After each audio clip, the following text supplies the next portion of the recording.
Well, hello everyone, and welcome to another edition of Ask the Expert. We are here with Laura Gunn, who is the marketing director for Trace Analytics. Laura, how are you doing today? I'm great. Good. Well, we Thank you for appreciate. asking me out. Hey, we're looking forward to this. We've been excited about doing this for a while. It's kind of hard to get schedules to coordinate and everything, but I'm glad you're here and glad we get to do this. So, as we kind of get started and get into this, could you kind of describe for the average person out there that's listening to this, describe Trace Analytics and what you guys do at a high level?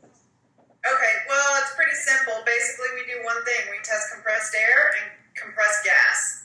And we've done that since 1989. We test for folks in the fire department, fire industry, diving, medical device, food, pharma, medical gas. But that's all we do, compressed air and gas testing. Well, that's great.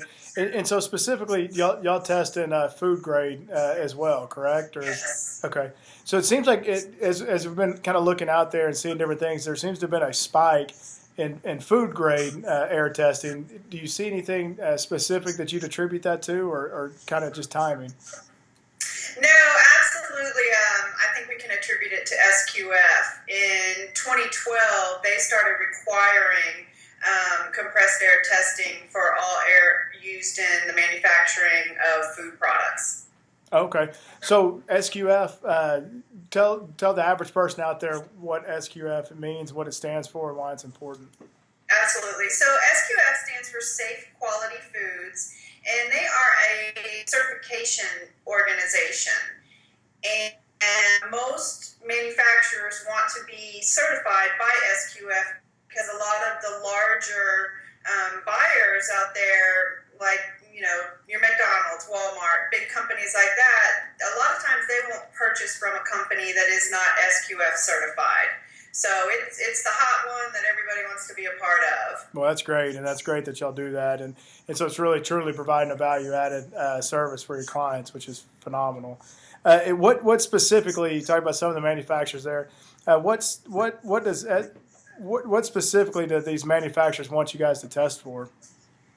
Yeah, that's the million-dollar question. Right now, they've just said test, but they haven't said what to test for, and they haven't set any limits. So that's where a lot of confusion comes in because they don't know what they should be testing for, and we really, as a laboratory, don't have a specific spec from them that points us to tell them this is exactly what they want because they haven't said. In a way, I think it's a good thing because a lot of these plants have been around for a long time. They have black iron piping. Chances of them passing strict limits that and they've never tested before, that might be tough to do. It really depends on the manufacturer's routine. Are they keeping up with maintenance? Are they keeping up with filter changes? Are they letting only professionals work on their systems? If they deviate from those good practices, it can create a problem that'll show up in the compressed air. And so I'm assuming. So it sounds like it's a little bit of a blank canvas out there. It's just relatively new standards. Is that accurate or no? It is, Yeah. and it's not much of a standard because they haven't said too much. But we point them to ISO 8573. Okay. Well, let me just real quick on the so the FDA is, you're talking about lack of guidelines and stuff like that. Does the FDA say anything specifically at all, or is it just a total blank canvas? Same thing. They say don't contaminate your product. So There you go. that's pretty broad.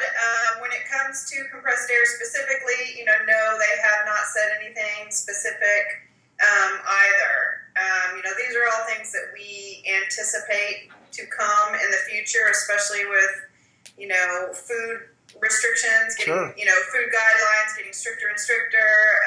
So I wouldn't be surprised if we start seeing a little bit more direction from both SQF and the FDA, in the near future.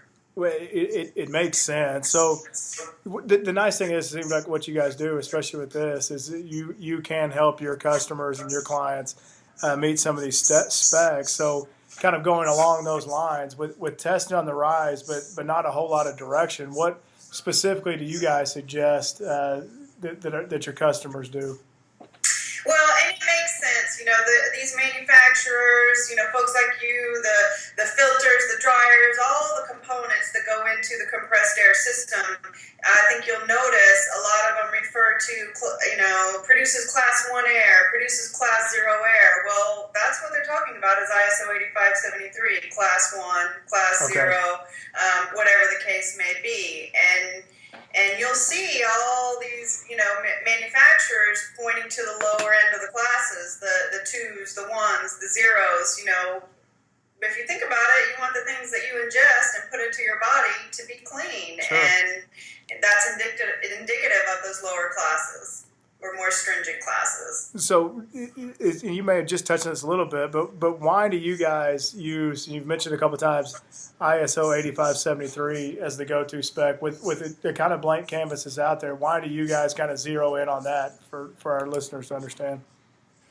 Well, again, it's the language that is used by everybody in the industry. So It kind of keeps everybody on the same page. This is the quality of compressed air that we're talking about. And ISO is internationally recognized. Right. They're the world's largest developer of standards throughout, many, many countries. And so it's really just the one universal. 8573 is specifically a compressed air specification, period. So it makes sense to use it on every level. Well, that's a good point. It does seem to address a lot of different things. That seems very wise. What type of testings do you see most food manufacturers doing that you see out there? We see most manufacturers doing the particle, water, and oil testing, which is the ISO 8573-1. Particles, oil, water, any one of those by themselves can be a problem, especially, on a food or pharmaceutical type of product. But if you have a bad case of all three of those combined, now you're also helping create a great environment for microbiological contaminants, which is ISO 8573-7.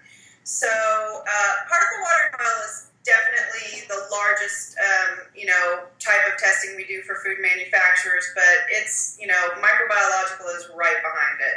Okay. So what ISO 8573, and I want to continue to say that because I think it's important.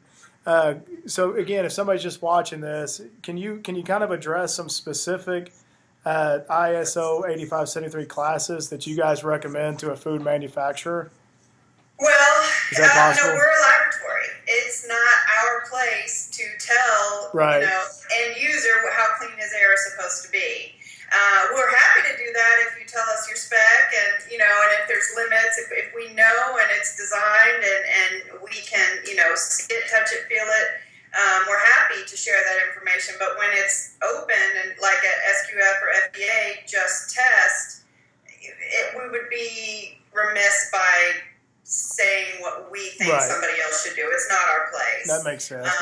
But you can. So we offer baseline testing for the ISO 8573, and so then that's where we will tell the customer which classes their air is meeting. Okay. We can also, if the customer decides to choose their classes, then we can just tell them simply pass or fail. Yes, you made those classes, or no, you didn't. I got you. We do offer the AirCheck Academy on our website. It's a free learning center. And there we've kind of gathered quite a bit of information from many professionals in the compressed air and gas industry and kind of let folks mill through that to kind of see if any, one professional speaks to them or their situation and can kind of point them in a direction that will be helpful to them. As far as food grade air goes, pretty much the BCAS is the only organization that has taken a stand on classes. And that's the British Compressed Air Society. But surprisingly enough, U.S. manufacturers seek that certification. So we do see that a fair amount here in the U.S. And they state classes 2 for contact air and 242 for indirect contact air. Okay. But we'll just kind of throw all that info at you, and you need to look at your product. What are you making? Is water harmful to it, or is it not harmful to it? Right. Those are the kind of things that need to go into the decision-making and again, it still kind of goes back to, you know, the value that you guys provide to the customer. So as they're trying to kind of siphon through and get through these new standards, the service that you guys provide just on the testing side has to just be incredibly valuable. I mean, thank you. And it is helpful. I'm sure it opens their eyes quite a bit. Actually, SQF just invited our president out to their conference, and last week she gave 2 lectures on the subject, and both rooms were packed, I'm like sure. standing room only. Yeah. So I think even the people that are, you know, defining how the program should work and stuff, they're still looking for some guidance and have tapped into, you know, Ruby to help shed some light on what are the things that they need to be concerned about. Oh, that's great. You know, and as a consumer, that's good. That's good for me to know too. I mean, you're out there just eating food like we all do every day. It's good to know that's being tested and taken care of, and you guys are a critical part of that. So that's wonderful. How difficult is it to collect a sample? It's not difficult at all. You know, our air check kits that test for the particles, water, and oil, they're very lightweight. They're easy to transport. We've got the step-by-step manual. We've got the video. All of this is available at the Air Check Academy so that, you know, folks can learn how to take the samples properly and submit properly and get their results as quickly as possible. But we do have a very large number of requests that right out of the gate, they want a professional to come take the samples for them. I imagine so, yeah. Offer that. We are just a laboratory. So that's when we kind of look to folks, you know, in your arena to help these people out. Because, again, we're just the laboratory. They need help. Once they get the results, what do those results mean? And how do they correct and or maintain, you know, good quality air? Yeah, that's a great point. So when you get it to the lab, so the sample comes in, you get it there.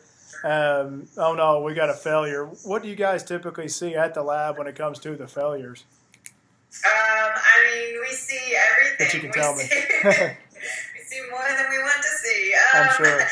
You know, again, I mean, we'll see literally rust. You know, those can be particles. Microbiological contaminants can show as particles. Foreign materials, you know, occasionally these plants will have, like I stated before, I believe, you know, somebody that is not a professional in the industry come in and work on their system, and they may be using unapproved glues or a method they use to get into the lines, you know, can release all kinds of things into the piping, and ultimately that can end up on the product. So, you know, again, we really champion for these manufacturers to get in touch with folks like you guys that know how to get into the system, know what to use, know what not to use. Sometimes I don't think they think it all the way through, that something that you can do up here close to the compressor, I mean, that can actually show up down at the end of the line that you're spraying on your product. Yeah, no, that's right. And it's amazing as you do go through to some of these different facilities. Some are top shelf, and others you do kind of wonder, am I about to eat what they're putting out? So that's always interesting. So as far as, like, you know, you can test every minute, you can test what are y'all's recommendations on how often that you test? I mean, again, that's not really our place to say. We're gonna put it on you. No, you know, I wish we could, but no, it's not our place. SQF right now is requiring a minimum of once a year. Okay. But we've got food manufacturers that test monthly. We have others that do it quarterly, others that do it annually. Some do it every time completed on the system to make sure that nothing has been released into the lines that you know, shouldn't be there. You know, others will test if you're trying to locate a problem in the system. You know, you can use the testing to test various points throughout the system. Where's the highest concentration of that contamination coming from?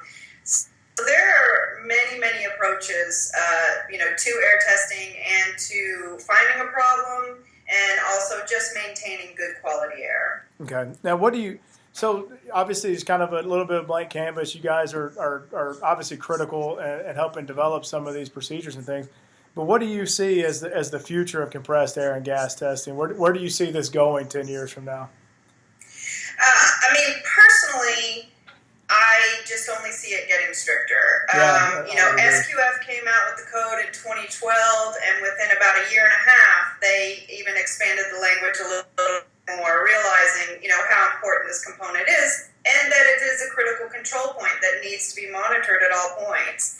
So my firm belief is, limits are going to come, classes are going to come, whether they use ISO specifically or they use a variation of it, it's stricter. And I think right now everybody's kind of getting the opportunity to figure out where their air or gas is, get it corrected and get it straightened out before these limits are actually put in place. Because like we see, a lot of people are not going to make these class 0, 1, and 2 if they don't start doing some real cleanup quickly. So I think SQF kind of did everybody a service by allowing them a little bit of time to get caught up and figure out exactly what's going on. Because again, a lot of these folks have never thought about that it's just air. How can it damage my product? But when you really know about a compressor system like you guys, you realize how easily that can happen. Sure, no, it can happen in a hurry. Let me ask you this, too, kind of on that same subject. What do you see in the future if they don't meet these requirements? Do you see these places? I'm sure you can now be shut down, but as things get more and more strict, are the expectations going to grow to a point where if they're not doing some pretty extensive testing, there'd be some pretty serious consequences, being shut down, et cetera? I mean, I would imagine so. We talked about the FDA not really having limits or guidance or anything, but we've seen situations where they've gone into a plan and they don't like what they see, and they're like, test everything, let's see what's going on. Absolutely. We just see it getting stricter and stricter and more detailed. Okay, so that's great on the future and where things are going. So obviously this is a really again a critical thing you guys are doing, and I think it's great you're helping develop these. So as we have people watching this and they want to do more testing, or they have concerns about it, or they have somebody that knows they need it, tell me the best way that people can get in touch with you to actually go about doing the air and gas testing. Absolutely.